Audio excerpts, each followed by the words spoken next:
this time, I would like to I have the pleasure of introducing Pastor Marvin Miles of International Gospel Center, who will give tonight's invocation. So everyone that is able to stand, please stand for the invocation and remain standing for our Pledge of Allegiance directly after.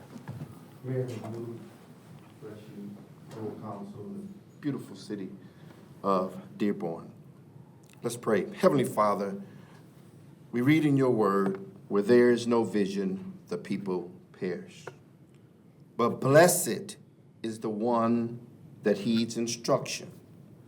Father, forgive us for seeking our own will and not your will. Forgive us for seeking a place for our own trust and not your trust. Lord, we pray that thy will be done on earth, thy kingdom come, for in doing so we recognize that without the Prince of Peace returning to rule and reign over this world, there would be no rest for humanity and no lasting peace that passeth all understanding. Teach us to learn your vision and to pray into your will, not only in our personal lives, but in those that we love. Help us to grow and gain a greater knowledge of you. And we ask that our hearts would be mended with you, that our minds will have your mind, and our will have your will. And we pray this affectionately in the Lord's name. And the people say, Amen. Amen. Pledge allegiance to the flag of the United States of America and to the republic for which it stands, one nation, under God, indivisible, with liberty and justice for all. Thank you, Pastor Miles. Thank you very much.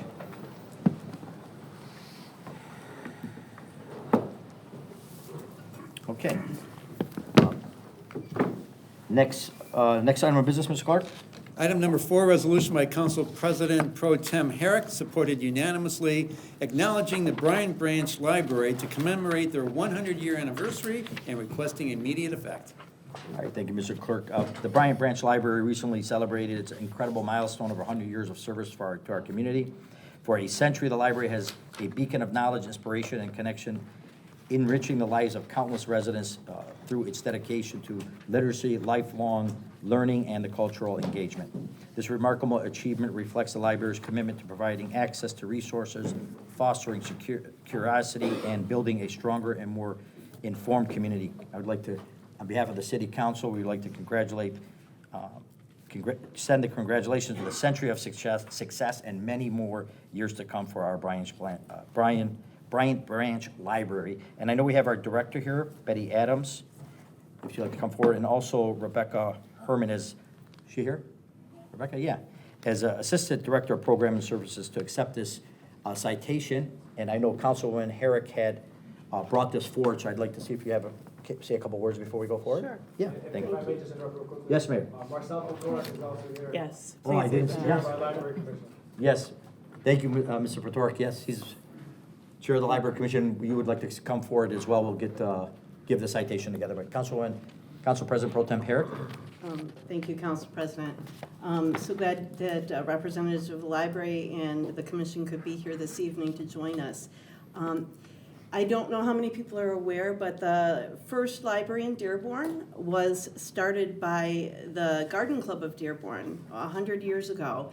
And actively involved with the club were some names that are familiar, including Clara Ford and others who have streets named after them, buildings named after them here in Dearborn. So we thank the Garden Club of Dearborn 100 years ago for having that vision, the importance of bringing a public library to Dearborn as a public gathering place, a place to share information and knowledge and learn and grow together as the city grew. So I just wanted to read quickly. The citation itself says, "Thank you for 100 years of public service to the city of Dearborn. We're profoundly grateful that Dearborn's first public library continues to serve residents and patrons, significantly contributing to the vibrancy of our city. Your dedication to providing educational materials, resources, and a dynamic space for people to gather is truly appreciated. May this beautiful building, with its remarkable art and architectural features, endure for another century, continue to inspire future generations of Dearborn residents. And for anyone who has not visited that building ever or in a while, I encourage you to go and see. It's just a beautiful space, and the murals have recently been professionally cleaned, I think. So if you could just tell us a little bit about that really quickly, because those murals have great significance as well. Both of the murals have been. Let's just state your name. Oh, I apologize, thank you.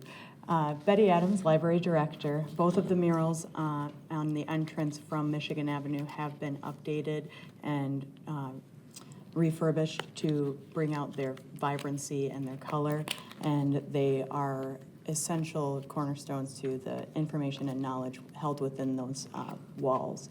One of the things that I'd like to say about it is if we take a look at our own lives, there's not a guarantee that any of us will be here in 100 years. There's not a guarantee, or for 100 years, let alone in 100 years.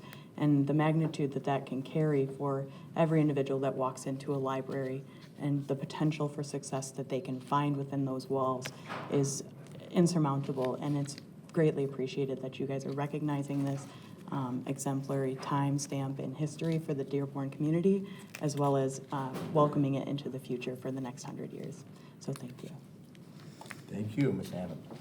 Director Adams, thank you very much. We're going to have the council come down, and we're going to come down in front of you to give this presentation. Thank you. And we'll get the quick photo, Jackie. So.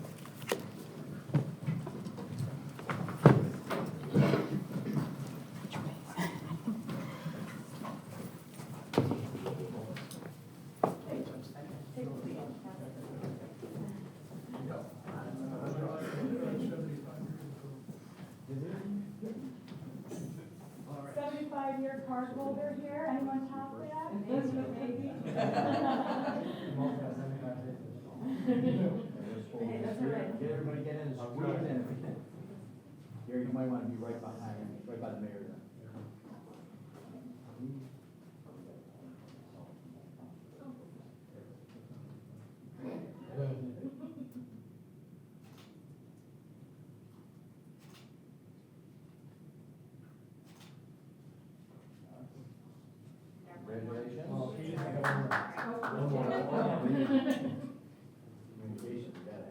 Thank you, guys. Thank you.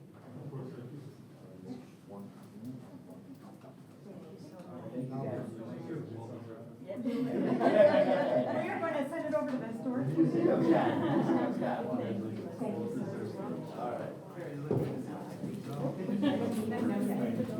You're working, there's no engineer in the country who works on engineer? It's not a free disaster. Like I wish. I used to be like that. It's bad.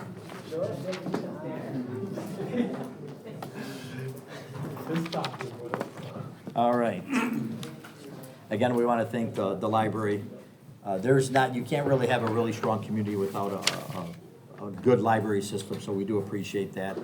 I always, when I travel to anywhere around the area, whether it's Boston, New York, or wherever you go on the East Coast, you can see the amount of time and spend and efforts put into library systems. They are, even though the internet is the way of the world, they're still a great meeting spot and a great place to be. And without a library, I don't think you really don't have a really good functional city. So we do appreciate it and wish for the best as we continue. I know we've been putting renovations and restorations into that, help it get to where it's going and make sure that it's preserved. So we do appreciate that. All right, Mr. Clerk, next item. Next item is item number 5, public comment. All right, thank you. So the council rules were enacted this term that allows up to 30 minutes of public comment prior to our business items to better serve our residents. So if anybody would like to speak to the council now instead of waiting, our start time is 7:10. We ask that you fill out one of these cards, which are directly on either side, and then you will be recognized. When you come up, just a kind reminder, we need your name and address for the record, and then you have 3 minutes to speak on that topic, and then our clerk will give you a 30-second time limit to let you know when you have 30 seconds remaining, okay? And remember, there's another public comment at the end. So we have first Joanne Bashir? Yes, okay. Just step forward, thank you. Hi, my name is Joanne Bashir, 7301 Yinger, Dearborn, of course. I noticed this sinkhole in the alley. 2 different spots, under my garage and the entrance to the gate of the alley. I called the city to inform them, which I thought I was doing the right thing. On 9/9, the city showed up and asked if my systems were clogged. I said no. They said I need to hire a plumber on my own dime to make sure and to check if it's from my property, which I did. I submitted to the city on the 10th, the next day, our plumber's results, which stated it wasn't a problem with my pipes. A week later, Benjamin, who works in the city here, from the city sent me a generic pictures of what is supposedly my pipes and claiming that they came to my resident and completed the dye and pressure test and that was proven to be my fault. So on the 18th, I hired a second plumber that the city recommended this time.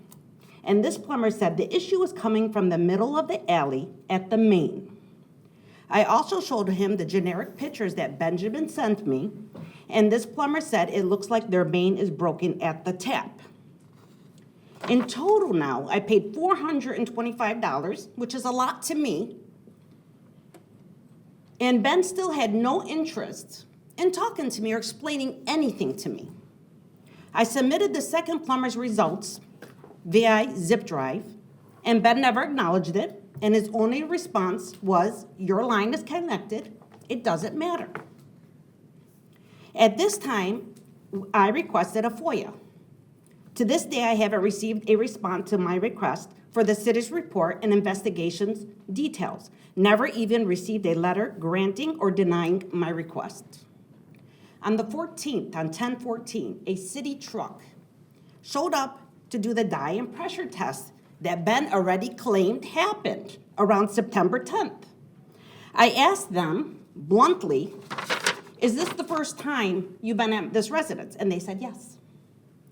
After they were done, I called Ben and I asked for the results. Keep in mind that it's cat and mouse. I have to keep trying to get him on the phone with me. He said, we don't do that here. On 11/19, I received a letter saying if I don't reply within 10 days and pay to get this fixed, they can put a lien on my property. I lived on Yinger for 57 years, 37 in that house. You have 30 seconds. City started the process outside, and the men working on it said the main itself is broken and that it has nothing to do with me. City hired contractor foreman Chris Sass said he wrote it in the report that the issue was from the main and that he's willing to attest to this. Chris, because the alley wasn't paved properly, all the water was pooling, and that's what's helped worsen the sinkhole. After repair was completed and after being told that isn't my fault, I received an invoice for payment of $3,300 with no area for me to appeal. I request to respond to this issue because the city made this my problem. And as of now, today, after they supposedly fixed it, it's sinking again. My fence is collapsing. Your time has expired. All right, Ms. Bashir, thank you very much for bringing that forward. Director Hawkins, if you have a minute to just see what we can do to look into this situation, because we have a very, I'm glad you kept good notes, we have a very good process as far as for the city and what we do for residents regarding, because other cities, what they do, and us as well, but what we do is we subsidize it. Any connection, even if it's not on your property, is the responsibility of that home because it connects. You're indicating it happened at the main line, not at the connection. So I'd like to see if Director Hawkins has anything on it. But I wanted you to know too, in other cities besides Dearborn, you have to actually absorb the whole cost. And I've seen some of the bills. They're usually $10,000 or more to dig it out and stuff and to repair. But my understanding now is it has been repaired. Yes, the city went there to repair it. They did it, and then they But sent it's you. falling apart again. Okay. Director Hawkins, I know you were off for a little bit. I don't want to put you on, if you even have any information, or can you look into it? Tim Hawkins, DPW Director. I actually don't know about this. I can get the address and we can look into it. I can do it tomorrow. I can reach out to the resident and figure out what's going on here. Okay. I don't know anything about this one, but we can investigate it. Absolutely. So, Mr. Bashir, what we're going to do is we're going to have Jackie keep this copy. We'll give this to you, to Director Hawkins, to keep one for us. And we'll officially refer it to DPW to get back with us. And then, Yeah. Ms. Bashir, we will give you a response back on what the findings are from the council. And I do have some pictures, when they were fixing it, pictures of the main where it was broken. Okay, good. Yeah. Okay, so what we'll do is, as Director Hawkins says, like, I know people like to talk about the sewer stuff, but this stuff is, it's very simple. It's not as complex as people make it. They try to make it complicated, but it's not. It's water and pitch and where it's going. So these things are usually very prominent on where it's at, because you'll have a crack. So Director Hawkins will get with you right now to get the information, go out to you, because he's gonna give us a report back to the council, and then we'll make sure we follow up with you as well. Appreciate Because we it. have your information, okay? Thank you. But thank you for coming Thank forward. you very much. No, appreciate it, appreciate it. Okay, and next we have Todd Shear.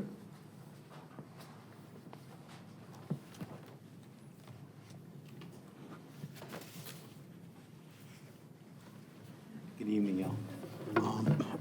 I'm here to talk about Camp Dearborn. Right, just, do we have to state your name and for the record? Todd Shear, Taylor, Michigan. Thank you. Okay. Last year, our council member Paris made a statement that we've increased our fees 2 years in a row. We can't keep increasing their fees for something we think we're gonna do in the next 3 to 5 years. Lo and behold, y'all increased our fees this year with a $150 inspection fee. Pretty creative for something that takes 10 minutes at most to walk up to a camper, walk around it, look at the condition it's in, and take 4 pictures. Something that camp used to do, and then they had that big debacle last year about the inspections and stuff. But I'm sorry, $150? Hey, maybe to most folks, that's not a lot of money. It is to my family. That's another $150 on top of last year's fee increase, the year before that, the fee increase. Come on, let's get realistic. $150 to do an inspection that camp requires.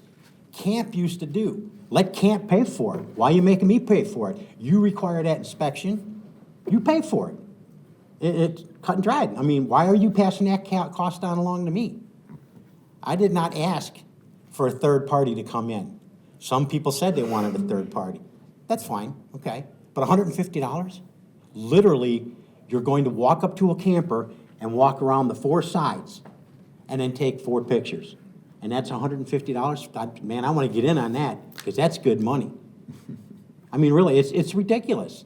It really is. Here we go again. Now it's another $150 up on our fees this year. I understand that things are going to come along, but stop passing everything on to us. We just want to come out there and enjoy our camper and relax. We don't want to have to keep paying this fee and that fee and this fee. And, you know, I guess they're doing like inspections currently, or have been up to this point.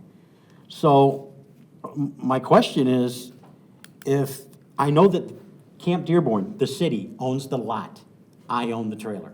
We went through this last year. Right. President Sereni pointed that out, okay?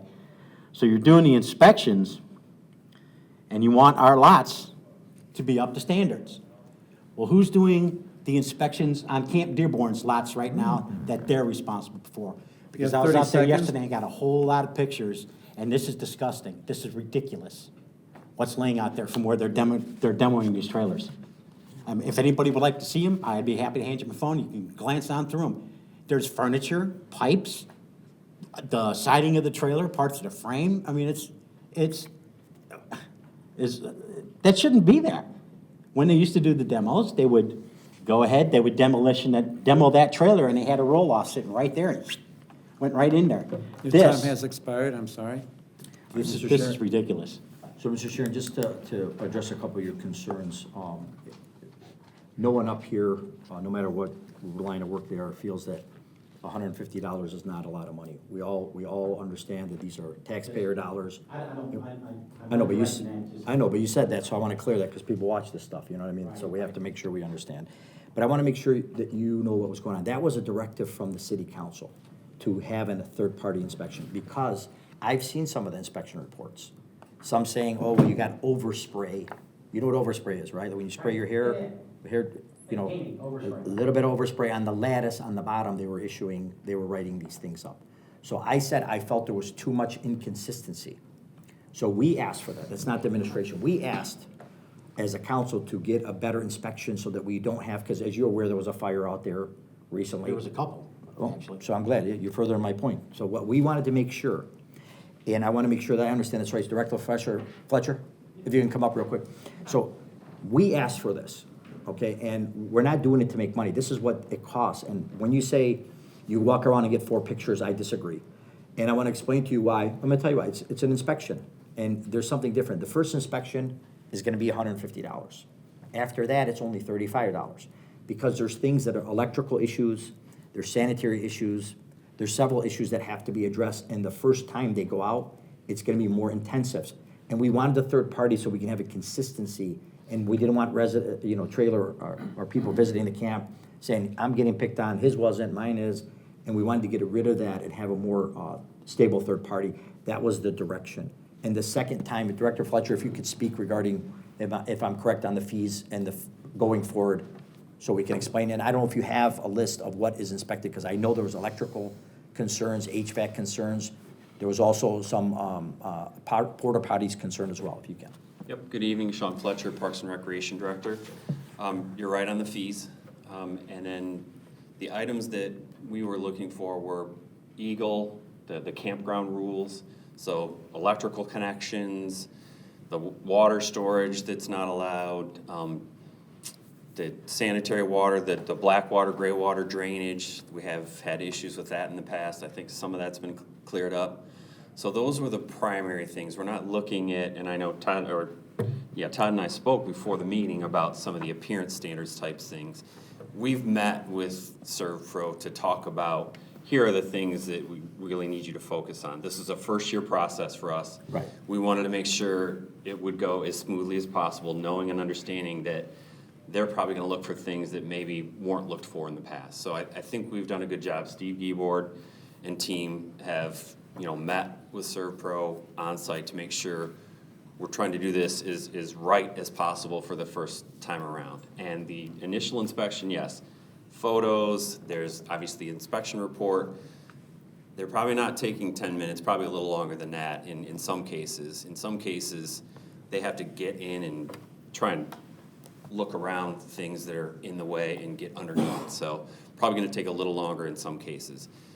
In 26, that fee is $35, which I think is obviously a little more tolerable. We'll have those photos on file. That initial inspection gets us our baseline. If I can add also. Yes, Mayor. It's a pass-through of the expenses, so we're not making money on the charge that ServPro is charging us as a city. In total, it's about $50,000, which we didn't think the city should absorb. I understand it went out for bids and Of course, and then in terms of, I know you said it's Camp Dearborn's inspection requirement, it's the state's inspection requirement. We just met with the DNR last week, Department of Natural Resources, and we're obviously in pursuit of more grant dollars. And one of the requirements also is that we're up to standard at our campground, especially since we're pursuing grant dollars for Camp Dearborn. So they're also gonna be evaluating us based on what the standing is of our campground as we apply for multi-million dollars based on our new master plan that we just created for Camp Dearborn. So I understand the frustration of the last 2 years with fee increases. We obviously never intended to have fee increases. The inspection fee came up at the request of, based on the complaints that we heard from people who had the trailers and wanting a third party to do this, and then council's directive for us to outsource that aspect of the inspection. And so we just did 100% pass through in order for us to keep ushering forward. I know we need a little bit more time. I know. We need a little bit more time with camp. We're updating one of the comfort stations now. We're out for a bid on the rest of the upgrades for the rest of the remainder of the comfort station. Do you know which comfort station that is? It's gonna be 1, 3, 4, and 5. That'll be upgraded, correct. That's gonna be about $1 million investment that we're about to make. And so we really are, it's happening at the same time. It's not just fee increase with no upgrades. We're looking at multi-million-dollar upgrades while we're balancing out everything that we've done. Wi-Fi. Yeah, the other thing I would add, I think we're probably about 85–90% on Wi-Fi. Right. The other thing I would add about the process for the demo, it's a little bit different process maybe than in the past, and we tried to sequence that to the fall and the winter, so not as many people are out there. Makes sense.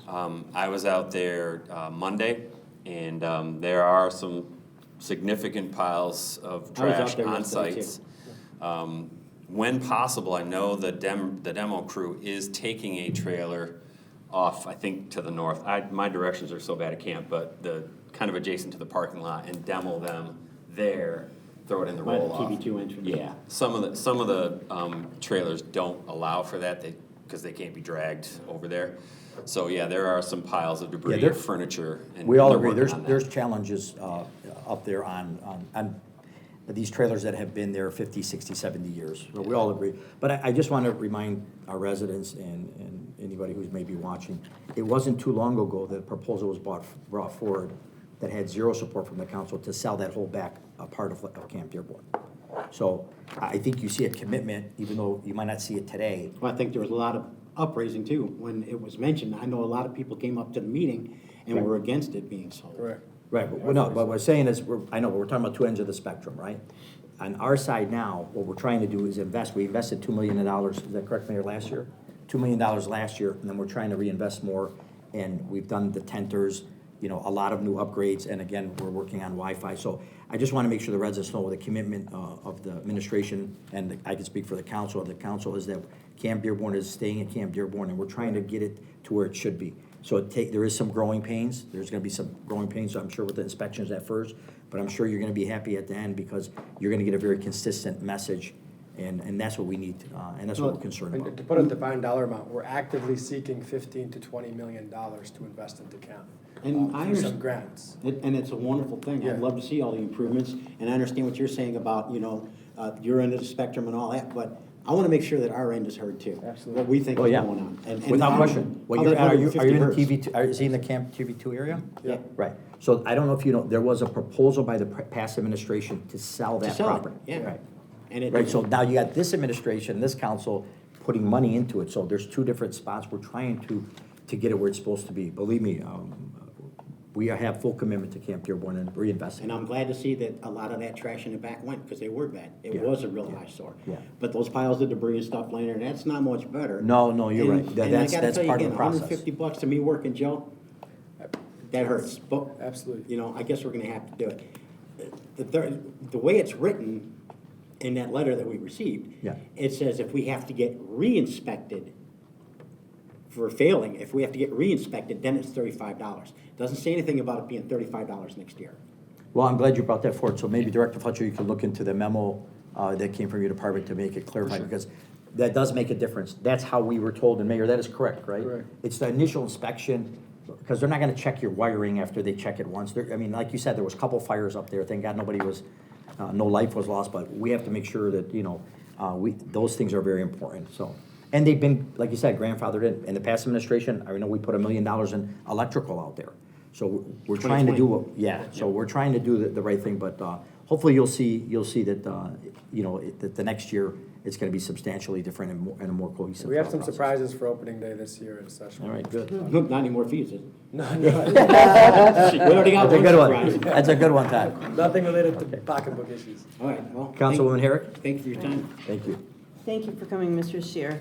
Mr. Fletcher, could you just elaborate a little bit on the timeline for the demolition and removal of the trailers that's happening? Are we looking, when camp opens for the season, what are we gonna see? So, the initial batch that was approved, the 37, that work is ongoing right now. They're working daily, as I understand it. And I think probably what they're doing is they're doing it in stages, so demo, and then bring in trucks, remove. That's why you see some of the piles on sites. And I will agree, it's rather unsightly, but they are working on it daily. There's the second batch, which I believe is 109, would be the same process, same company, because they made us a pretty good deal as far as the price. So they'll continue that work.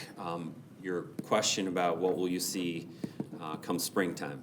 So they'll continue to work through March, April, I would presume, because 111 that's a lot to haul away. And I do want to say too, it appears as though there's some recycling happening too. So some of the metal, so it's not just going into a landfill, which makes me happy.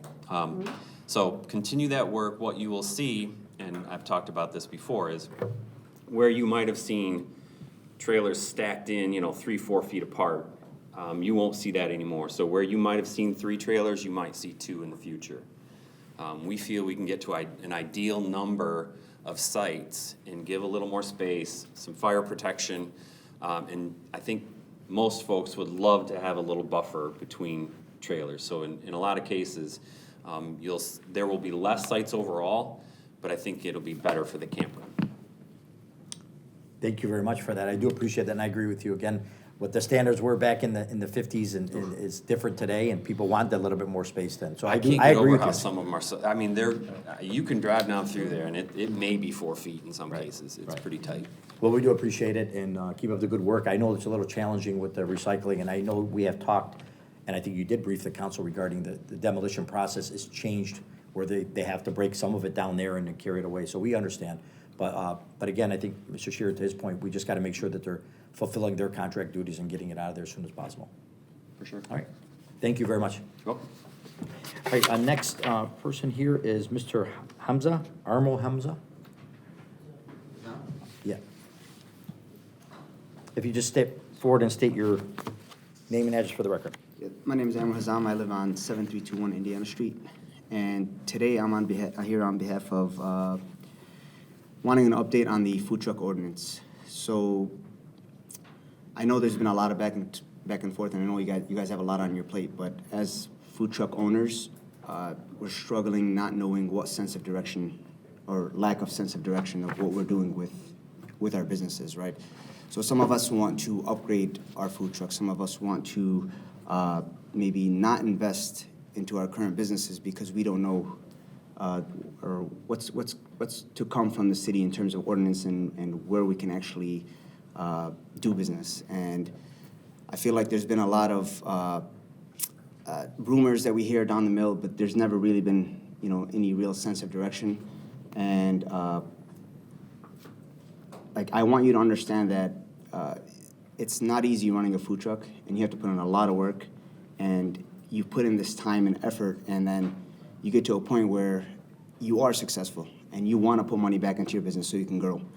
But is it worth it when you put in all that money and effort into it, and then you say, hey, you know what, you've been doing business here for 2-3 years, you got to go, pack up and leave, right?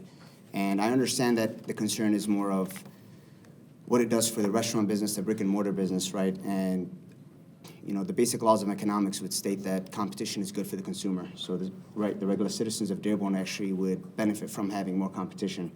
But I also understand it's a little bit more complicated than that, but can we at the very least, have a sense of direction that way we can plan ahead, 6 months ahead, a year ahead, what we're doing next? Yes.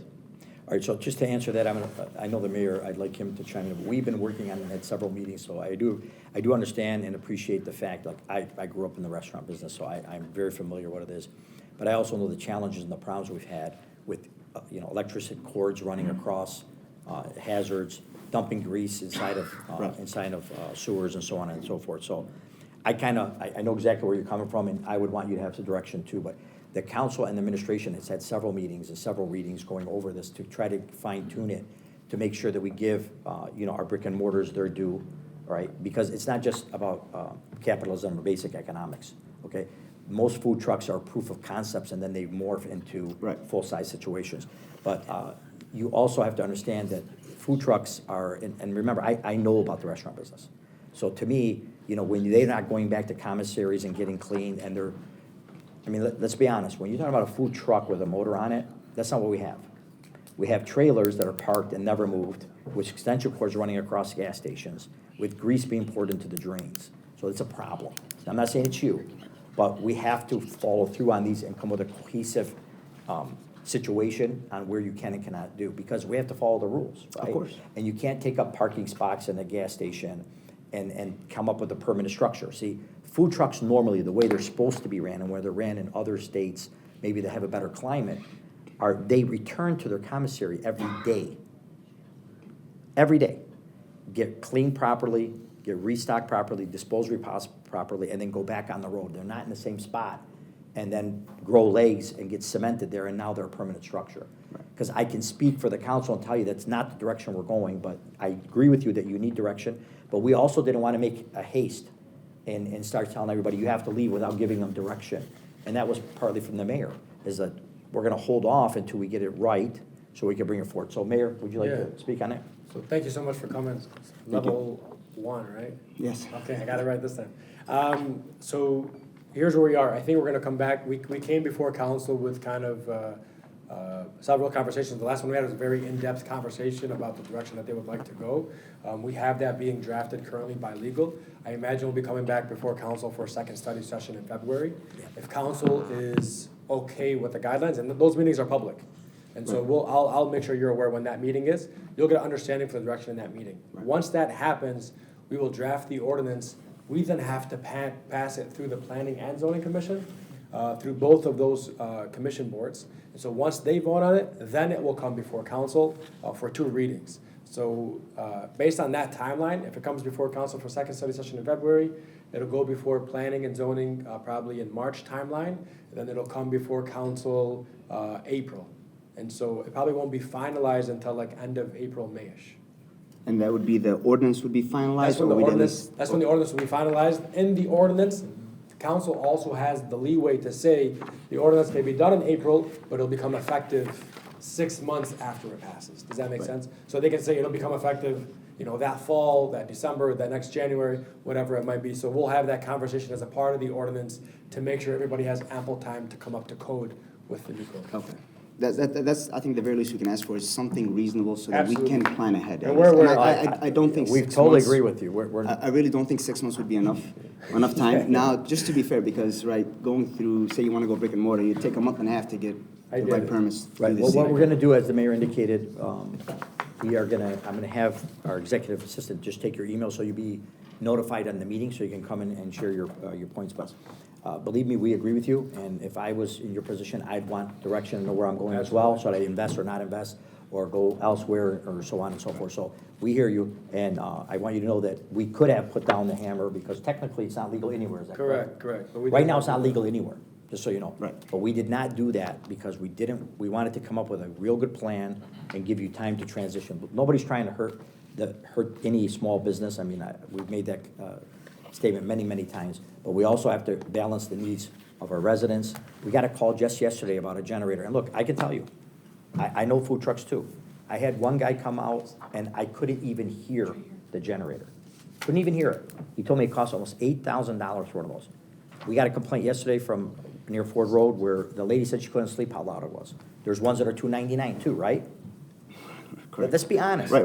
Okay, so it depends on who wants to run the business properly and who wants to just try to make as much profit as they can at the backs of others and doing things that are not really the right way to do it. So believe me, if you're running a right business, you're gonna have you'll have your spot to be able to continue. But if you're doing the things that are happening, or people that are, they're not gonna make it in Dearborn. So just real quick, because we're at the pivotal point of making that decision of needing to, like the business needs an investment or we pivot in a different direction, what would you recommend for us to do between now and March?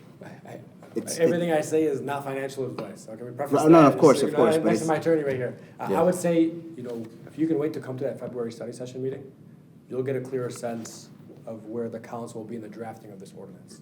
And that should give you clearer direction on what you would like to do moving forward. And so I know it's asking you to hang for a few more weeks, but I think that would be the best thing that I can tell you. Okay, thank you. Thank you very much. Thank you, And Mayor. please, if you. And let me just say, the WIC neighborhood champions, you guys, they said you guys got the best burgers after hours. Thank you. So if you don't mind, our executive assistant will get your email. For my colleagues, I know we are at the 30 minutes, but I'd like to entertain these last two because they're on the same premise of the Ford truck. Do we have a motion? Yeah, a motion to suspend the rules. Okay, motion was made by Councilman Paris and supported by Councilwoman Herrick, and unanimous roll shall be attached. That's required, Jeremy, a vote is required. All right, so we're gonna extend it for these last two. So we have Ali Shami, you're good? Everything is covered. Covered, okay. How about for Ziad Salah? Okay, yours good as well? All right, what we're gonna do is, Jackie, Which truck are you?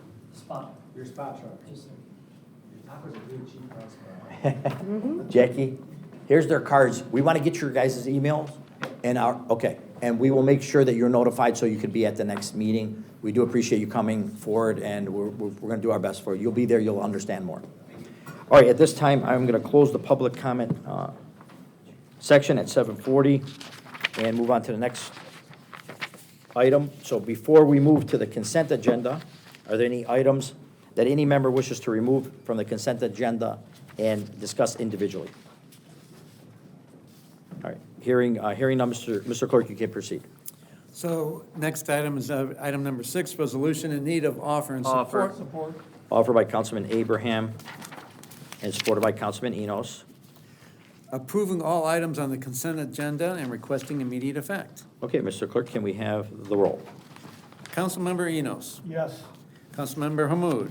Yes. Councilmember Abraham. Yes. Councilmember Paris. Yes. Councilmember El Sawafi. Yes. Councilmember Herrick. Yes. Council President Sereni. Yes. 6 yeas, the consent agenda is approved. All right, thank you, Mr. Clerk. Can we have the next item? Next item is item number 13, resolution by Councilmembers Herrick and Enos approving the minutes of the previous regular meeting of December 10th, 2024. Okay, is there any additions, deletions, or modifications to those minutes? Okay, any objection to unanimous roll? Hearing and seeing none, unanimous roll shall be attached. Next item.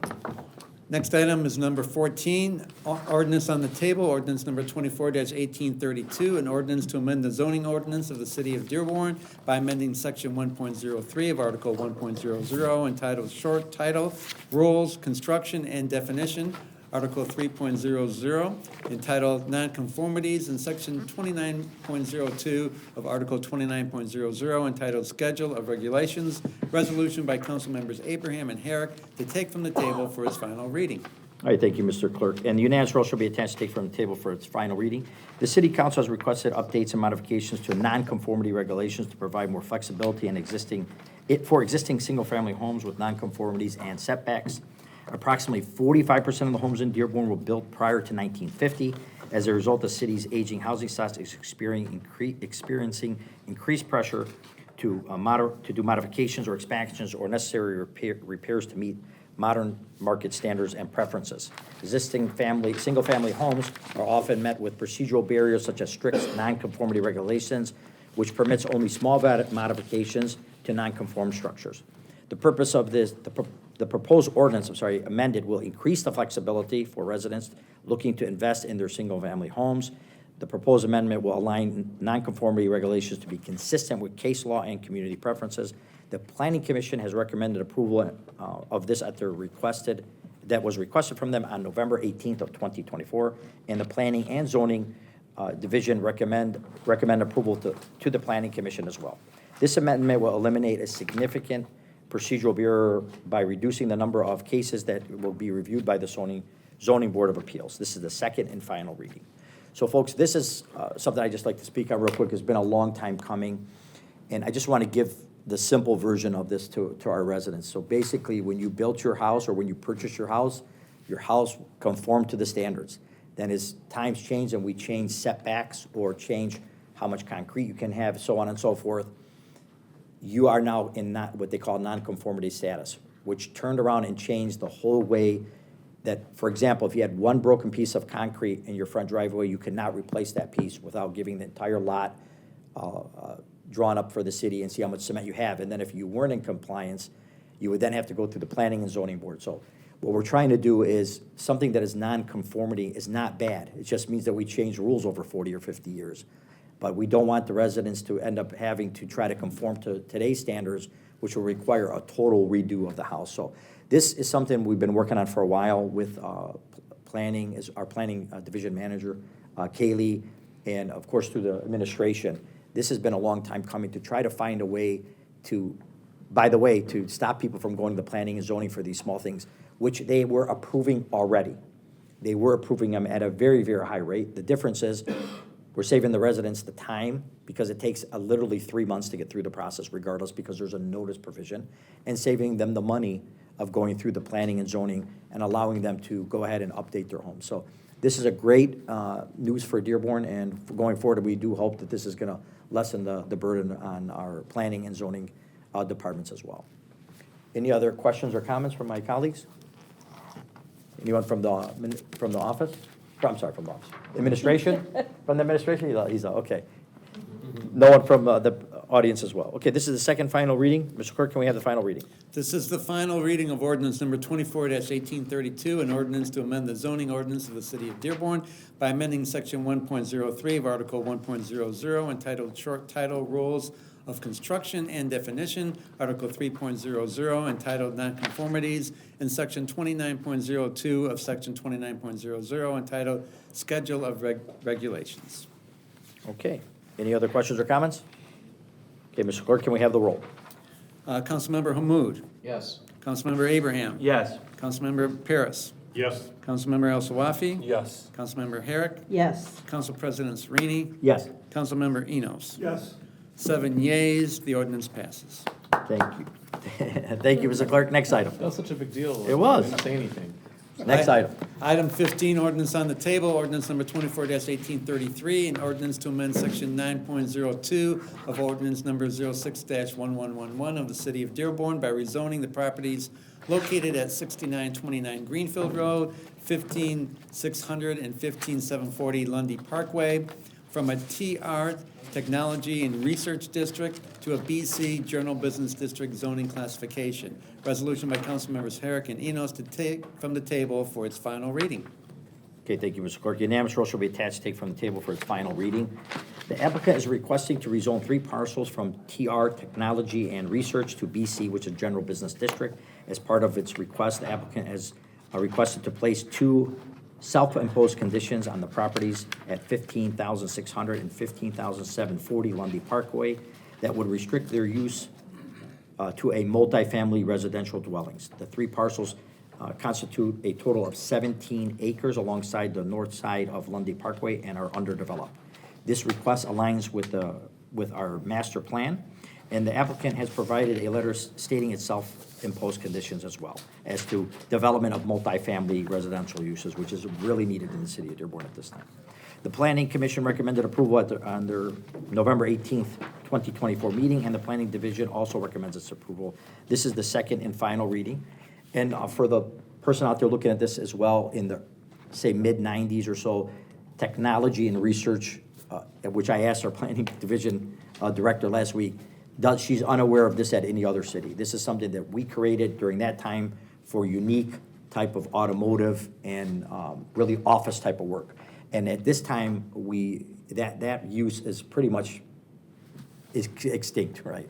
So what we're trying to do is conform to today's standards, and general business is what they're looking for. In this particular aspect, they're gonna be able to build some housing, which they would not be able to do in the TR district. So we did ask those questions at our committee of the whole, and as the director had indicated, she has never heard of that type of classification. So we're trying to declassify as much as we can, and as they say, set the table for business and people that want to go ahead and especially our needs with the housing stock in Dearborn. So we do appreciate this.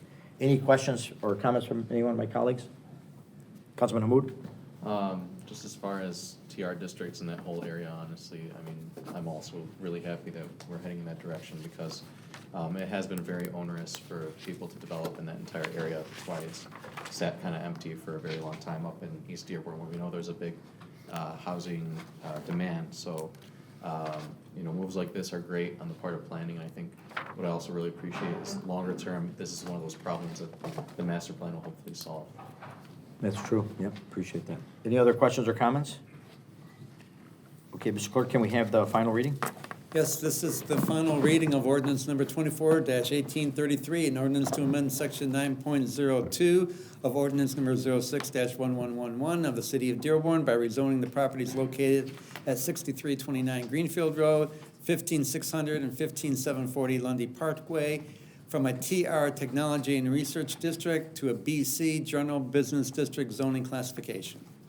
All right, thank you, Mr. Clerk. Can we have the roll? Councilmember Abraham. Yes.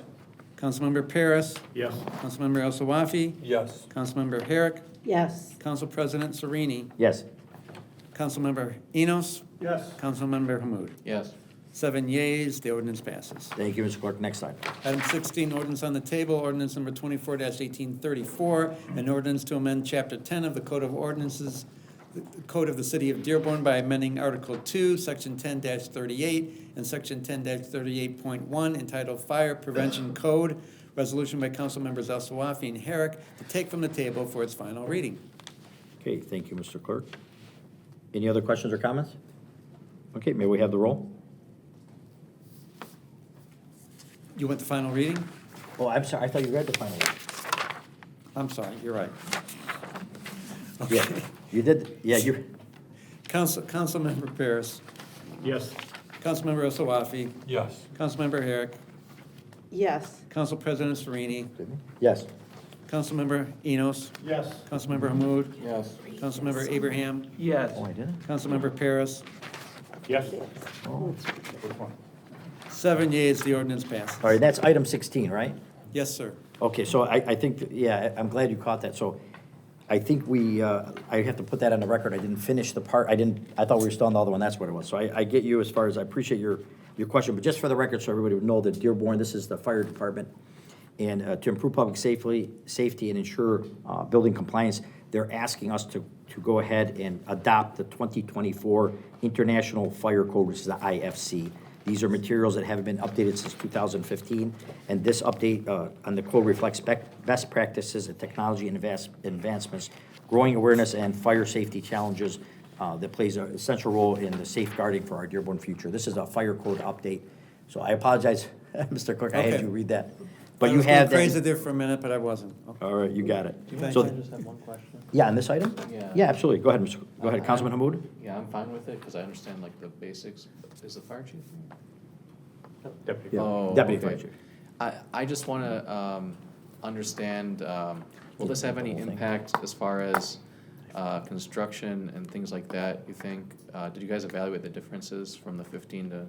So we did, and it's quite a jump, it's 15. Just, I'm sorry, Laura Ridenour, Deputy Fire Chief, 15 to 21 to 24. Yeah. So we did, and that is why Chapter 10 is relying strictly still on the building code, because Okay. there were quite a few things that we would run into with Yeah. working with the building department on that. So Yeah. we are deferring that to building, since they are the ones that get the C of Os through. So the Chapter 10 is where the differences are between the building code and the fire code, with the building code not updating to the 2024.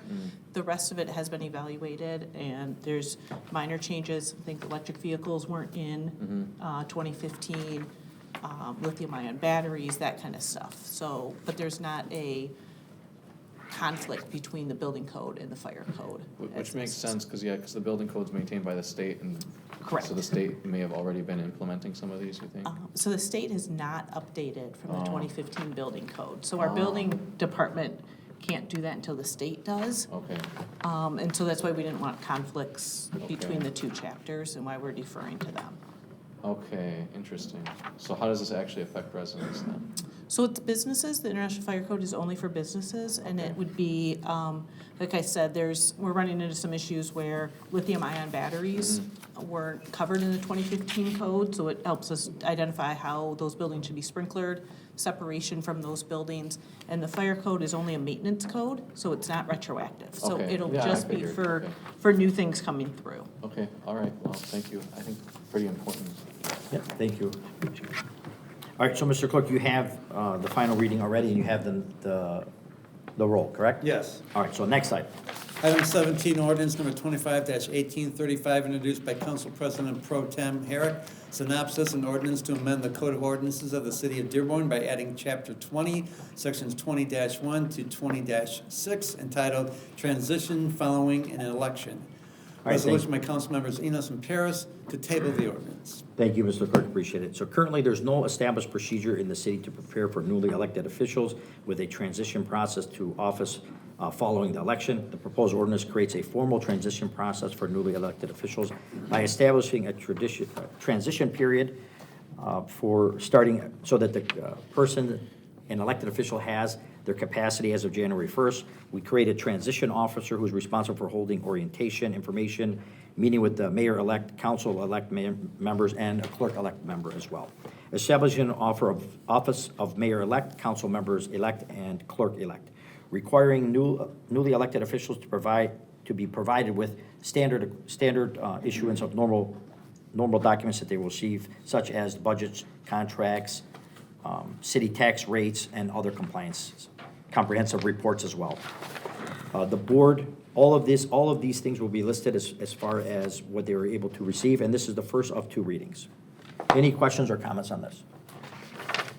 All right, yep, Councilman Thank you, Council Aswafi. President. I just wanted to thank you, because I know you spearheaded this, and as we took office, it was a bit hectic. I think we were here at midnight or Yeah. really late trying to figure things out. So this really makes it a smooth process for the next transition. So just thank you for that.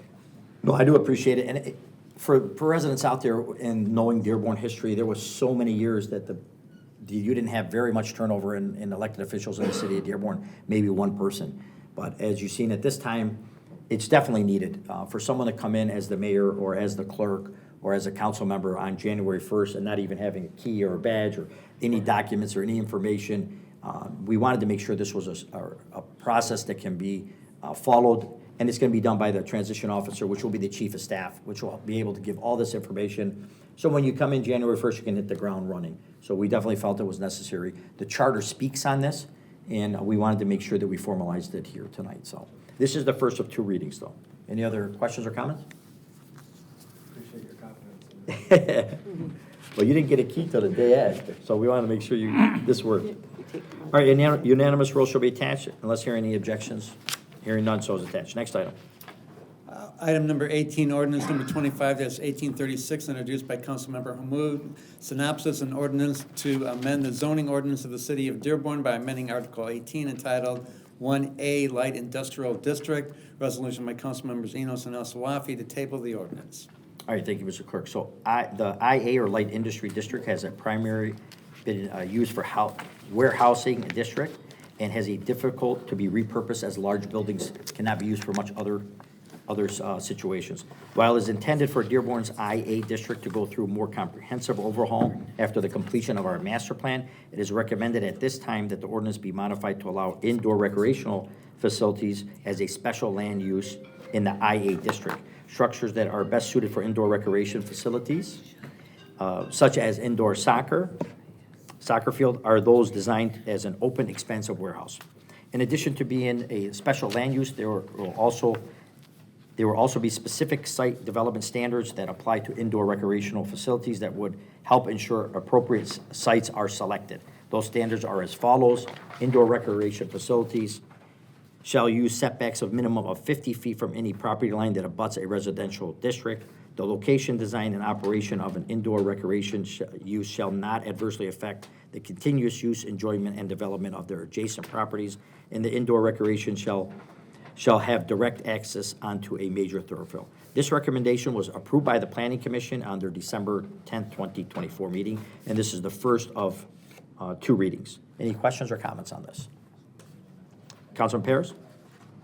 Thank you, Council President. One thing that I just brought up briefly during the Committee of the Whole in regards to this, where we have the definition on the executive summary that the indoor recreation uses set back a minimum of 50 feet from property line that abuts a residential district. Right. We are supplied a map within our backup here, and you see a lot of these areas are sporadic, I mean, throughout the whole entire city. But I'm just wondering, just voicing my opinion on this, that maybe we might want to look at maybe 100 or 150 feet as opposed to the 50 from a residential area, especially as the map shows, these are intensely in some neighborhoods that are residential. And if you have recreational facilities or drawing people to those areas, you not only have the parking concerns, but there's a lot more traffic in and out, because it's probably for something that only lasts a couple hours, whether it be a soccer game or whether it be any of the things as defined within the ordinance. So I'm just wondering if we should entertain whether it should be more than 50 feet. All right, thank you, Councilman Paris. If I Any may, other Council- questions or comments? Okay, this is first reading, so Mr. Clerk, can we have the first reading? This is the first reading of ordinance number 25-1836, an ordinance to amend the zoning ordinance of the city of Dearborn by amending Article 18 entitled 1A, or IA Light Industrial District. Okay, and a unanimous roll shall be attached unless I hear any objections. Unanimous roll shall be attached. Next item. Item 19, ordinance number 25-1837, introduced by Council President Pro Tem Herrick. Synopsis, an ordinance to amend the nuisance chapter 13 of the Code of Ordinances of the City of Dearborn by amending Section 13-5.3 entitled Dust Control, Paved, Partially Paved, Unpaved, and Storage Lots. Resolution by Council Members El Sawafi and Enos to table the ordinance. All right, thank you, Mr. Clerk. The proposed amendment removes the notice of violation as a requirement to issue a ticket when the violator has received an NOV in the same violation in the last 18 months. The ordinance currently makes the issuance of a notice of violation or NOV being issued before a violation can be assessed on all items. The fugitive dust ordinance is one of the two ordinances that address fugitive dust, and the other being the most recent, which has adopted our bulk storage ordinance as well, and regulates track out fugitive dust and airborne materials from paved and unpaved, partially paved lots as well. Violations are punishable by a civil infraction with an escalating fine beginning at $1,000 and increasing to repeat offenders up to $2,500. A fourth violation within 12 months is also punishable by a misdemeanor, which is then a criminal action. This is the first of two readings, and I know we had a lot of discussion this during the committee of the whole to come up with a compromise, so hopefully we did. If there's any questions or comments on it? Councilwoman Herrick? Thank you, Council President. I appreciate the administration and the council working together to look for solutions and to track and regulate pollution sources here in Dearborn that impact quality of life for our families. And, dust ordinances, fugitive dust that's carried out by trucks or comes off of trucks is something that does affect quality of life. You might see it as you're driving and think, oh, that's a nuisance, but it stays in the air. We know that our asthma rates here in Dearborn are higher than most areas of the state, if not the country, because some of the pollution that is generated here by industrial facilities and businesses. So being creative and coming up with local ordinances to try and curb some of that will benefit our residents in the long run. So thank you for working on this ordinance and the support of improvements to it, changes to it as we move forward. Thank you, Councilman. Any other questions or comments? Councilman Enos? Yeah, my question's on the environmental fund. Do we know how much money is in that fund right now? Let's see, Director Kennedy, or Mayor, do you have the answer? He's asking you if we know how much money's in the environmental fund at this time. We can look it up and get back to the council. That's fine. Okay. Yeah, thank you. All right, thank you, Councilman Enos. All right, Mr. Clerk, can we have the first reading? This is the first reading of ordinance number 25-1837, an ordinance to amend the nuisance chapter 13 of the Code of Ordinances of the City of Dearborn by amending section 13-5.3 entitled Dust Control, Paved, Partially Paved, Unpaved, and Storage Lots. All right, any objection to unanimous roll? Hearing and seeing none, unanimous roll shall be attached. Next item. Item 20, resolution by council members Elsawafi and Enos awarding an emergency sole source contract to Sutphin Corporation in the amount of $75,084 for emergency ladder truck repairs for the fire department and requesting immediate effect. Thank you, Mr. Clerk. Purchasing on behalf of the fire department is requesting an emergency approval of a ladder truck repair with Supton Corporation at the cost of $75,084. Incurring for an emergency repair, the vendor is a sole source for the repairs, a Supton truck ladder. It is requested the council authorize the emergency purchase with immediate effect as requested so that the emergency vehicle can go directly back into service. Any questions or comments on this item? I have a question. Councilman Abraham. Thank you, Council President. I'm just quickly reviewing the memo that's in the backup. Is this coming out of their budget, or is there going to be a specific allocation to cover the cost? Obviously, it wasn't an expected repair. Good evening, Michael Kennedy, Finance Director. At this time, they are reallocating budget within the current adopted budget. And we've advised we'll continue to monitor and come back if there's something needed. So out of their current budget? Yes, sir. Yep. Thank you. Thank you, Director Kennedy. Thank you, Councilman Abraham. Any other questions or comments? Any objection to unanimous roll?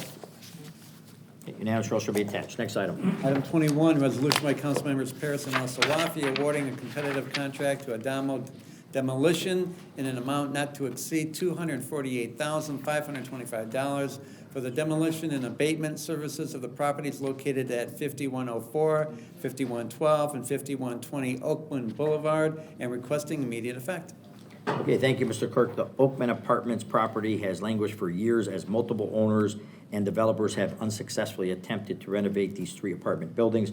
Unfortunately, despite their efforts, the properties have continued to deteriorate and have remained unoccupied since 2017. In 2021, the hearing officers found the property constituted a dangerous building as defined by the Michigan statute MCL 125.539 as amended and in the Dearborn ordinance. This finding was upheld by the Demolition Board of Appeals in their hearing the case on November of 2023. Following this rigorous process and requirements, the city moved to survey the property and mobilize for abatement of asbestos and utility disconnections and other items necessary for demolition.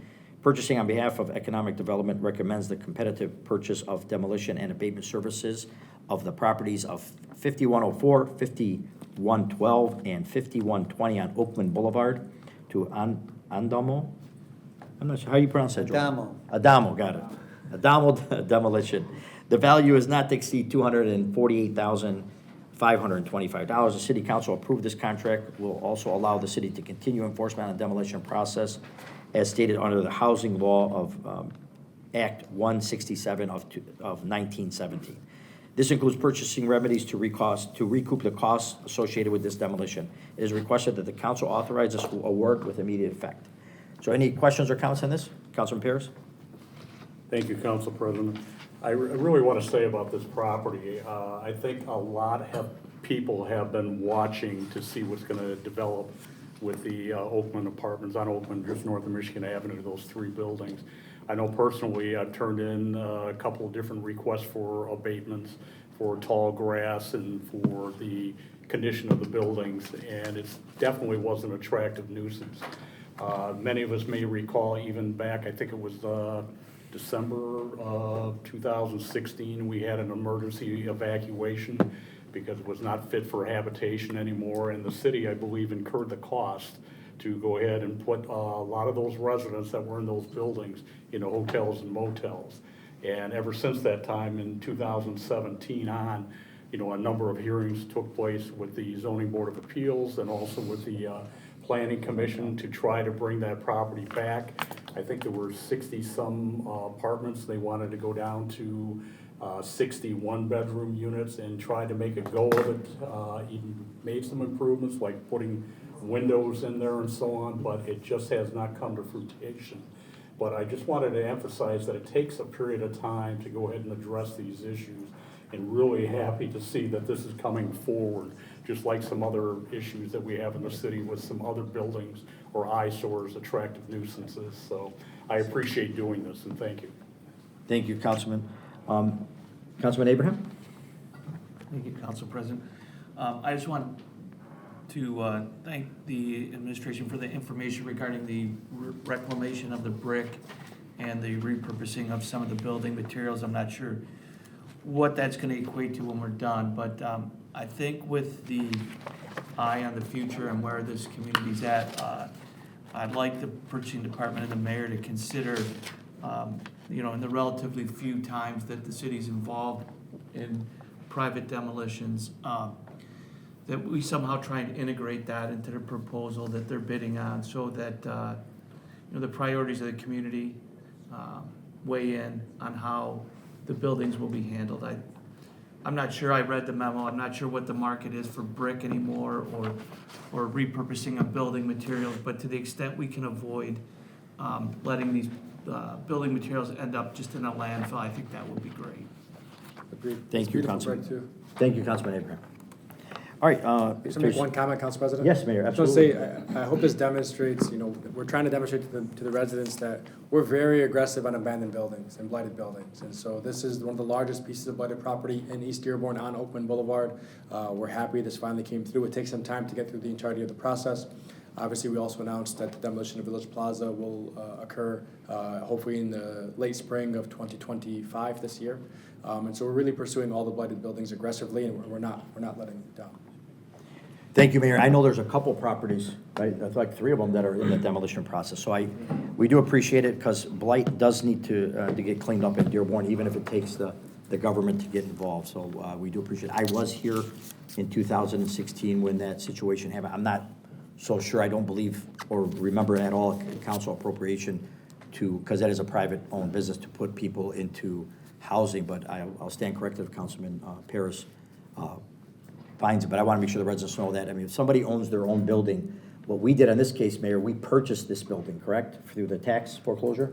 This is going to the. Through the demo process. Right But now with the demo, we placed a lien in the building is in back taxes now, and we expect it to go into the foreclosure. Right, so that's a method of gaining ownership of it.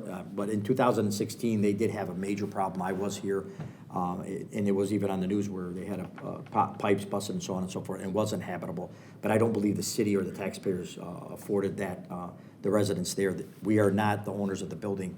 Now we went through the demo process to clean it up, and I just want to make that clear for the residents. But I would stand corrected if there's any proof of such. But I was here in 16, and I don't remember allocating the funding. So remember, private has nothing to do with us. Right now, we're going through the process because of the tax collection and failed ownership that we were able to go through the demolition process. So, and again, in this ordinance, it does indicate that we have an ability to recoup these, hopefully when we resell the property. All right, any other questions or comments?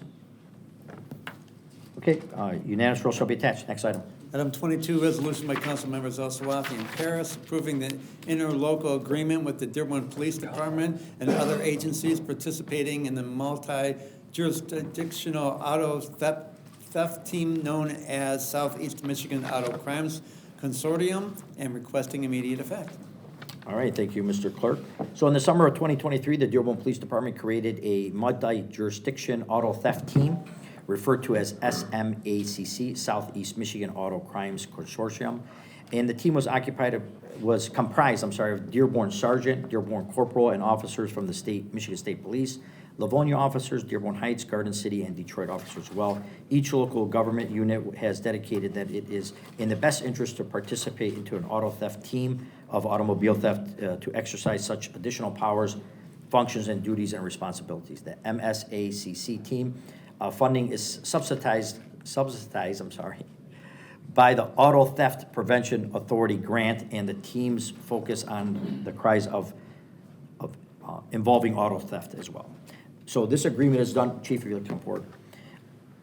I'd like the chief to give some more explanation on this as well. But basically, in our committee of the whole, we did speak regarding on how much Dearborn is getting proportions, but how it works overall, if you'd like to speak on it, Chief. Good evening, Police Chief Issa Shaheen. So as you know, in the summer of '23, we launched the first of its kind auto theft task force comprised of the agencies that you outlined, Council President.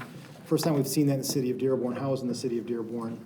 It's been extremely successful to the degree that last year, the ATPA, which is the Auto Theft Prevention Authority, granted $1.9 million towards its effort. This year it's $2.1 million, the majority of which the city of Dearborn has received to subsidize auto theft enforcement.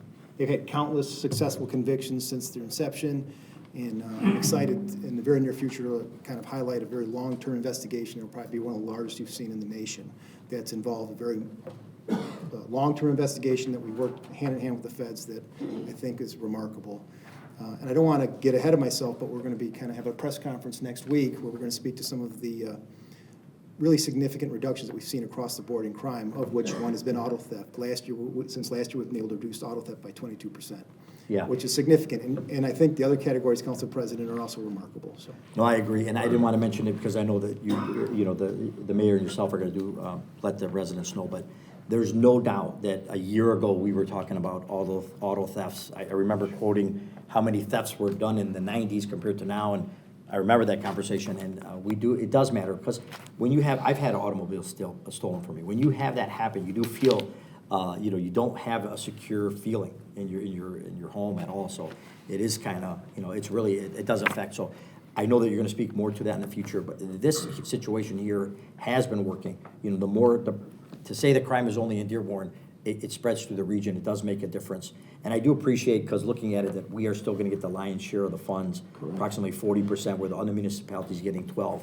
But it's pulling the resources together, which helps everyone. And obviously, it did, as you're indicating, and more grant funding as well. Yeah. We also host the meetings. Mayor? Office spaces. Correct. Yeah. We rightfully own the lion's share. Yeah. I'm very proud of the work of the men and women of the department, your support, Mayor, obviously, as well. I think things are headed in the right direction. I'm proud of it. Well, like I said, I do agree, and we didn't just say there's nothing we can do about theft. it has been reducing, and we're working on it. So we do appreciate it. That's why you're there. So we do appreciate it. I know Councilman El Swafi has a comment? No, just to add on to that, I wanted to recognize the Dearborn Police Department for your strong work. You recognize that there's a problem in our city. You took the initiative. And folks, the reality is these auto theft teams, they don't have borders.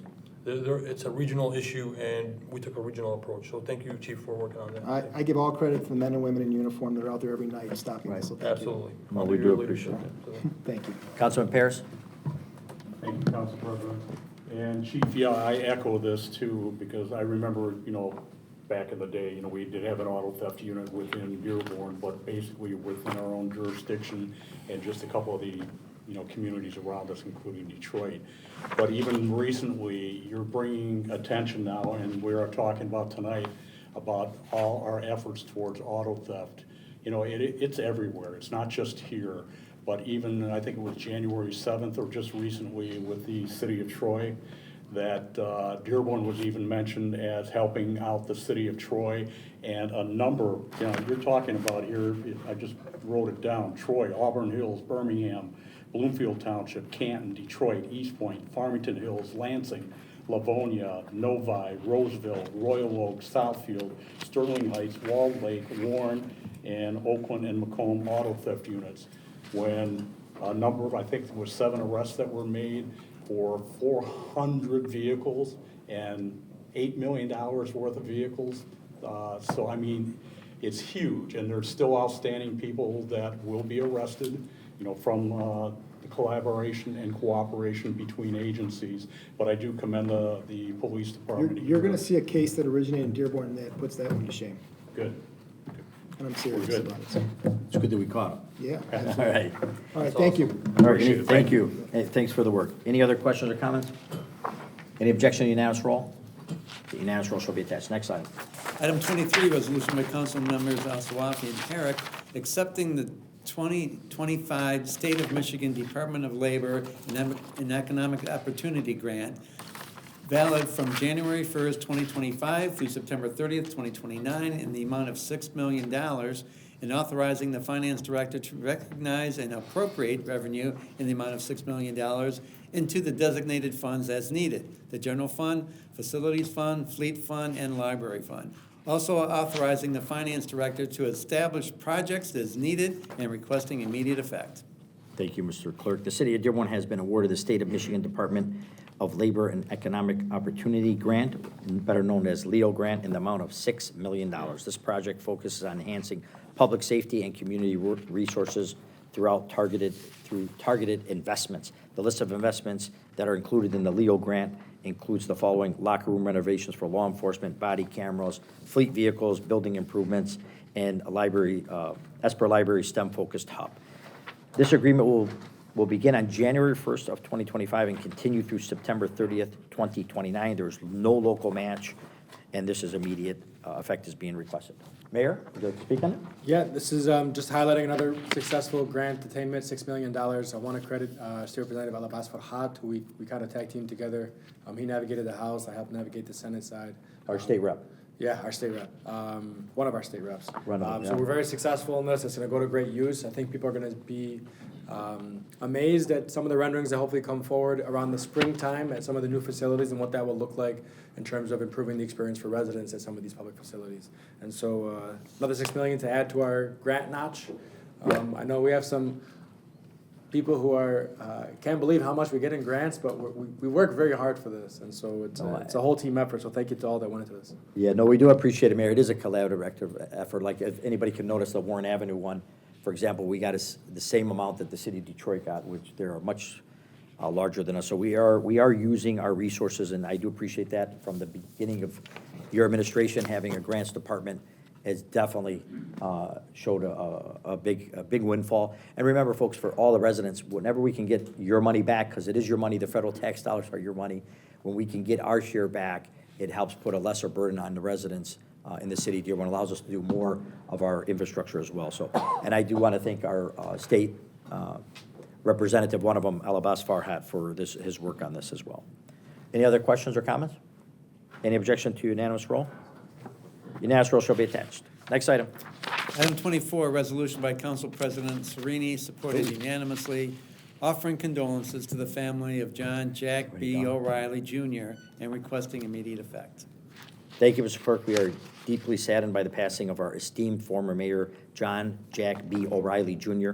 He was born on September 21st of 1948 and sadly passed away on January 1st, 2025 at the young age of 77.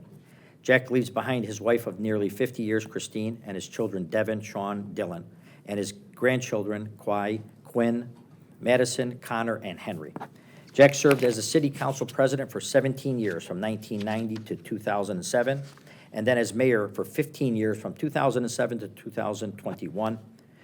In addition to his roles as mayor, he also served as on the Michigan Municipal League, Downriver Community Conference, the United States Conference of Governors, Southeast Michigan Council of Governors as well, the Conference of Wayne and Western Michigan, the Michigan Economic Development Corporation, the Urban Corps of Mayors, as well as serving as president to the Michigan League in 2015 and 2016.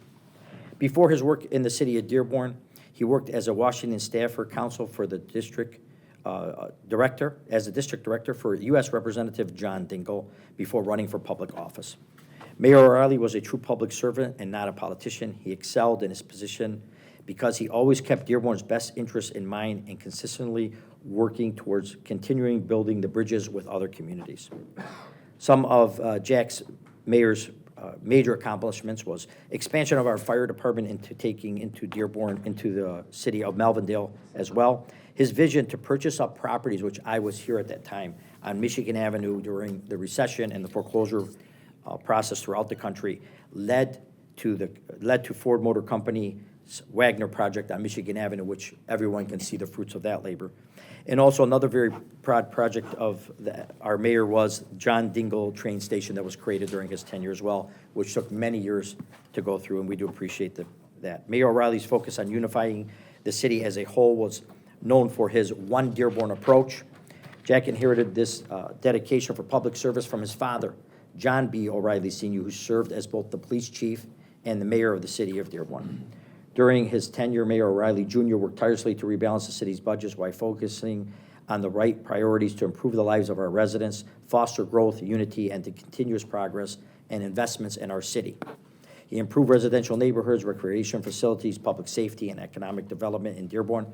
He served with integrity, humanity, understanding, and passion for his hometown. The impact of his service had on Dearborn is immense.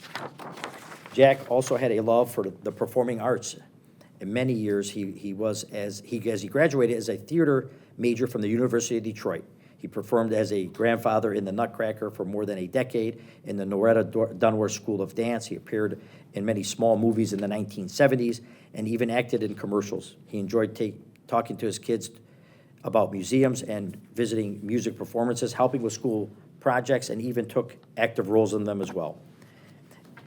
After his service, Mayor Jack O'Reilly enjoyed spending time with his family and his friends, listening to music and poetry, and attending his grandchildren's sporting events. His legacy will continue to inspire, and his contributions will be remembered for generations to come. He displayed empathy in his leadership and advocacy for his constituents, and he had a profound impact on helping shape Dearborn to what it is today. Our community is better and stronger because of his service and his leadership. Recently, the Hubbard Manor was renamed John B. O'Reilly Jr. Manor in his honor. Mayor O'Reilly's legacy will forever be remembered and celebrated in the city of Dearborn. We extend to all our most heartfelt sympathy and condolences to his family and loved ones during this difficult time. May he rest in peace, and may his memory be a blessing to all that had the pleasure of knowing him. Councilman Abraham? Thank you. You know, I had the distinct honor of serving with Mayor O'Reilly as his tenure as the council president, as well as his terms of mayor. And anybody that had a chance to really get to know Jack knew how humble he was.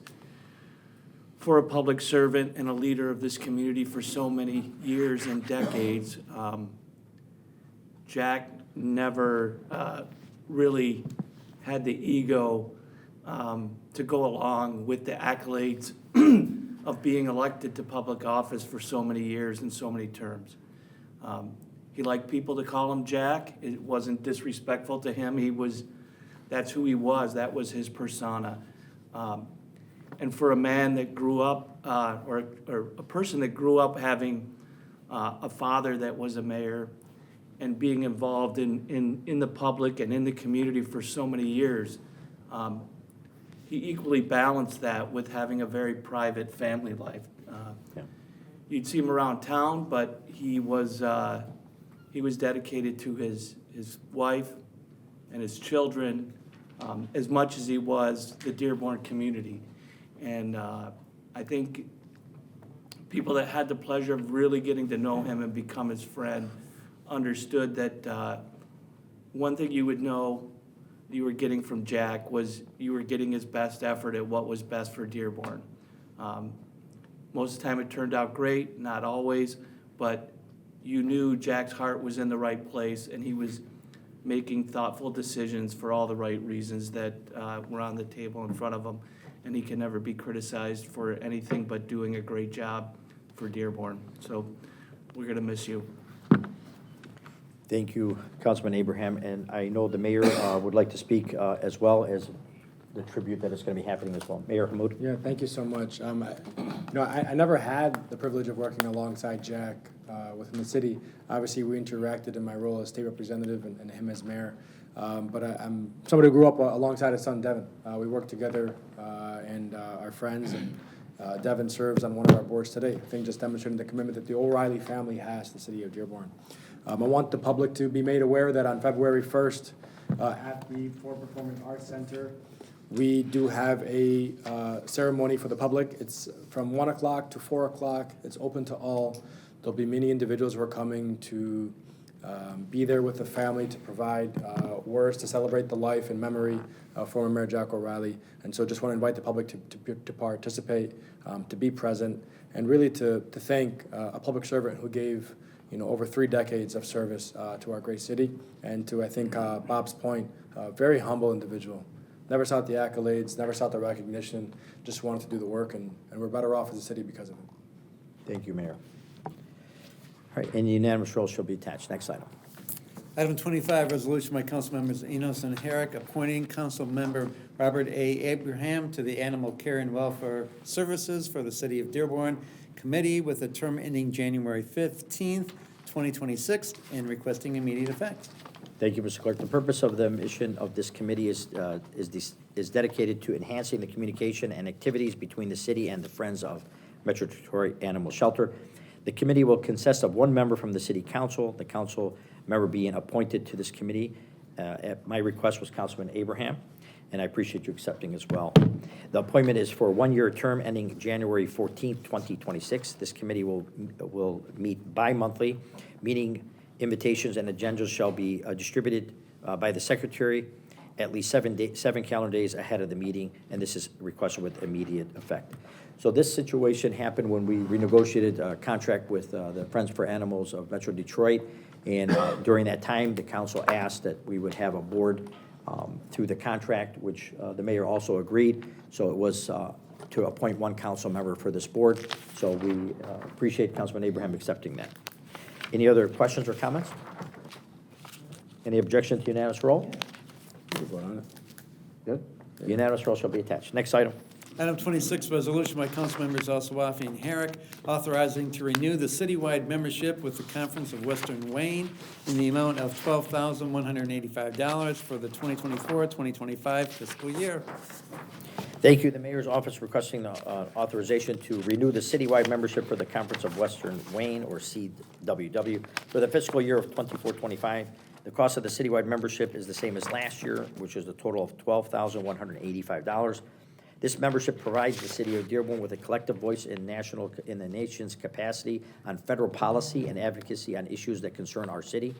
Membership also networks the city's elected and top appointed officials with the experience and the ability of municipal leaders to nationwide, and provides access to resources used to promote innovation and manage common issues such as veteran homelessness, local job training programs, and local water infrastructure projects and other transportation programs.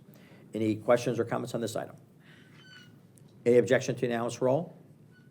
Unanimous roll shall be attached. Next item. Item 27, resolution by council members Al Sawafi and Herrick, concurring in the appointment of Mayor Abdullah Hammoud to the Animal Care and Welfare Services of the City Dearborn Committee with a term ending January 15th, 2028, and requesting immediate effect. All right, thank you, Mr. Clerk. So this is an appointment for the Mayor, Abdullah Hammoud, to serve on the Animal Care and Welfare Services Committee for a 3-year term ending January 15, 2028. Any questions or comments? Okay, unanimous roll shall be attached. Next item. Item 28, resolution by council members Enos and Paris concurring in the appointment of Michael Kennedy to the Animal Care and Welfare Services for the City of Dearborn Committee with a term ending January 15th, 2028, and requesting immediate effect. All right, and again, this is another appointment. There'll be 3 more from this. Or 2 more. This is the appointment of Michael Kennedy, our Finance Director, to the Animal Care and Welfare Services Committee for a term, again, for 3 years, ending January 15, 2028. Any questions or comments? Unanimous roll shall be attached. Next item. Item 29, resolution by council members Herrick and Paris concurring in the appointment of Chief Isa Shaheen to the Animal Care and Welfare Services for the City of Dearborn Committee with a term ending January 15th, 2028, and requesting immediate effect. All right, this is another appointment for our Police Chief Shaheen to the Animal Care and Welfare Services Committee for a 3-year term. This one also will end January 15, 2028. Any questions or comments? Thank you for serving. Unanimous roll shall be attached. Next item. I didn't think he had a choice, but you never know. Unanimous roll shall be attached. Next item. Item 30, resolution by council members Enos and Paris concurring in the appointment of Hassan Bazi to the Local Officials Compensation Commission with a term ending June 30th, 2032, and requesting immediate effect. Thank you, Mr. Clerk. This is appointment of Hassan K. Bazzi, to the Local Officials Compensation Commission, or LOCC. This term is for 7-year term ending June 30th, 2032. Hassan Bazzi, would like to thank him for that. He is a local attorney, and she'll do a great job. Any questions or comments? Any objection to unanimous roll? Unanimous roll shall be attached. Next item. Item 31, resolution by council members Herrick and Enos concurring in the appointment of Maha Saba to the Local Officials Compensation Commission with a term ending June 30th, 2032, and requesting immediate effect. Okay, again, another appointment to the LOCC for Dearborn resident Maha Zariq Sabah, who is also in the accounting field for a 7-year term, ending June 30th, 2032.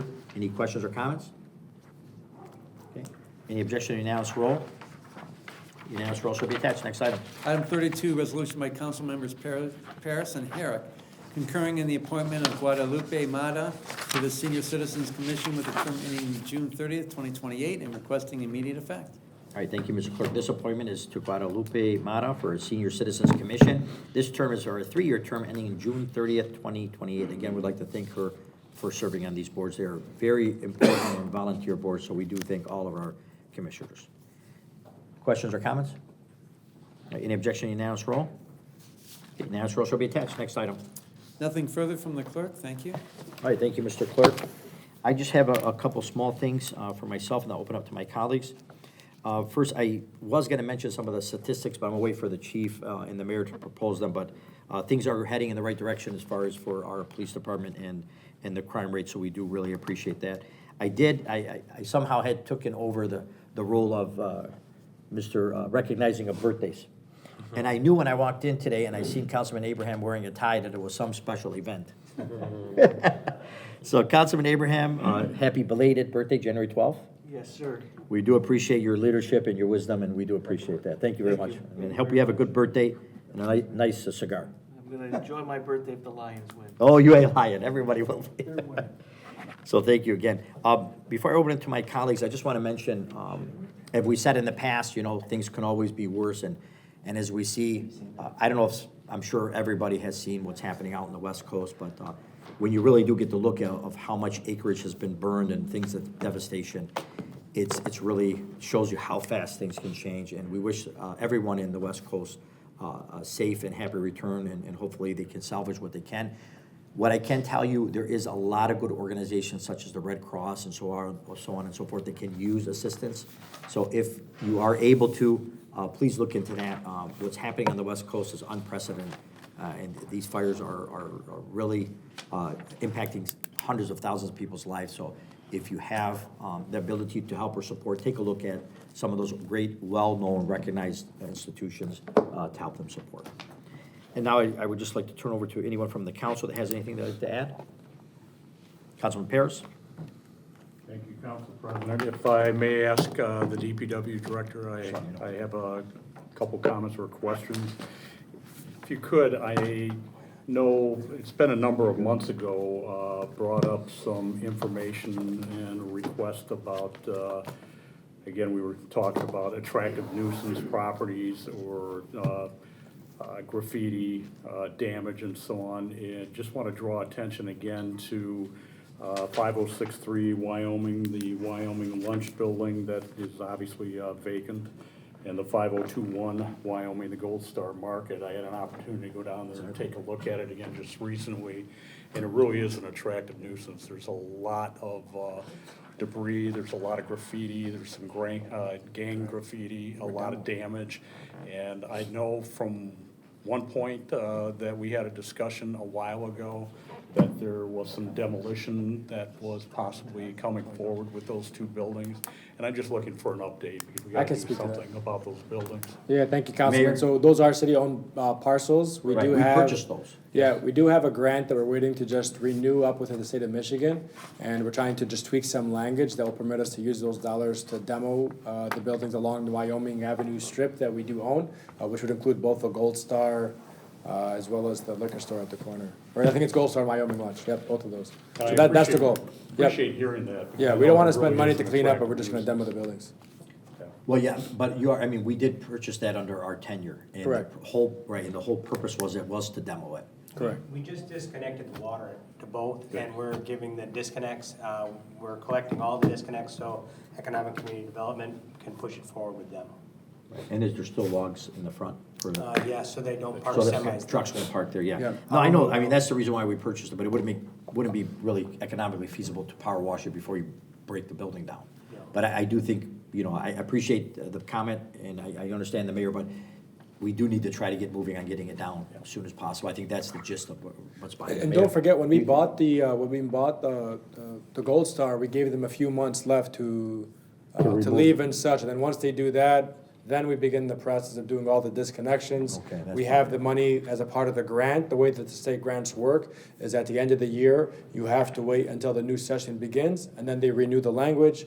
We're working on a tweak to the language that requires the approval of a state law, the state legislature that got the language adopted, so we're working with them now. Then once we get that accomplished, we'll be able to move through the process. But we'll go through the RFP process, the demolition, and all that. Our hope is to eliminate not just the buildings, but also the parking lots and everything altogether, so trucks cannot park there either. Yeah, good, that's very good. Any other thank you. No, absolutely. Any other questions or comments? All right, anything from mayor or the administration? Yes, one, I think the council might want to reconsider the appointment of Corp Counsel Jeremy Romer. He just told me he's rooting against the Detroit Lions in the playoffs. way. Oh, he's betting against, not rooting against. I don't know. That's still, honestly. Oh, honestly. my God. Disappointed, honestly. Deduction, whatever we got to do. The other things on a more positive note, we do have two Dearborn residents. That are playing against one another in the college national championship. You have Jake Tefelsky, son of former council president Tom Tefelsky, councilman, playing for Notre Dame, and you have Hadi Jawad playing for Ohio State. Personally, I hope both teams lose, but I'm rooting these individuals from Dearborn on, and so I pray that it's a 0-0 end result in double overtime, and it just becomes a draw. That's my personal opinion. The other thing I'd like to announce is the Daddy-Daughter Dance is coming back. Yes. And so we have that February, we actually added 2 days because we keep selling out every year. That's right. And so it's both February 7th and February 8th, obviously the 2 days before Super Bowl Sunday. And so fathers, get your time in with your daughters, because on Sunday we know you're going to be watching the Super Bowl. And so that's how we timed this one out this year.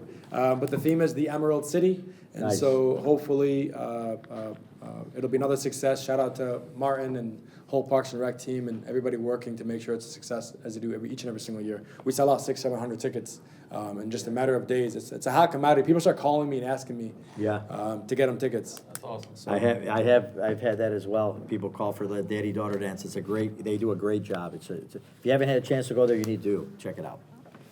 Anything else, Mayor, from yourself? Anything else from the administration? that's all I have.